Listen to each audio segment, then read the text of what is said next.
ব্যক্তি জীবনে আসুন, দেখুন ব্যক্তি জীবনের মধ্যে দিনদারিতা কমে যাচ্ছে। যুবকরা মাশাআল্লাহ আল্লাহ থেকে আসছে, কিন্তু অনেকের মধ্যে কমেও যাচ্ছে। ব্যক্তিগত জীবনে গিয়ে দেখেন যে দিনের জ্ঞান অর্জনকে খুব একটা পরোয়া করছে না। আমলটাকে গুরুত্ব দিচ্ছে ঠিকই, কিন্তু দিনের জ্ঞান অর্জনকে খুব একটা পরোয়া করছে না। হালাল হারাম মেনে চলার ব্যাপারটা পরোয়া করছে না, ঠিক আছে। তারপরে গিয়ে দেখবেন ফ্যামিলিতে গিয়ে দেখবেন ফ্যামিলির মধ্যে বন্ডিংসগুলো কমে যাচ্ছে। ফ্যামিলির মধ্যে যে বন্ডগুলো আগে ছিল শক্ত, এগুলো আস্তে আস্তে কমে যাচ্ছে। ভাইয়ে ভাইয়ে দ্বন্দ্ব, বাবায় সন্তানে দ্বন্দ্ব, মায়ের সন্তানে দ্বন্দ্ব, মনে মনে দ্বন্দ্ব, স্বামী স্ত্রীতে বিচ্ছেদ, সন্তানরা মানুষ হচ্ছে বাবা মা ছাড়াই।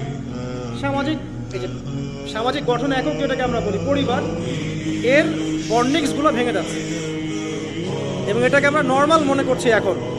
সোশ্যালি দেখেন প্রতিবেশীর খোঁজখবর নেওয়ার প্রয়োজন মানুষ মনে করছে না এখন। সমাজের মানুষের পাশে দাঁড়ানোর কথা বলেন, একে অপরের সহযোগিতার কথা বলেন, একটু সহ্য করা বা ছাড় দেওয়ার মানসিকতার কথা বলেন, কেউ ছাড় দিতে চায় না। ব্যক্তি জীবনে আসুন, ব্যক্তি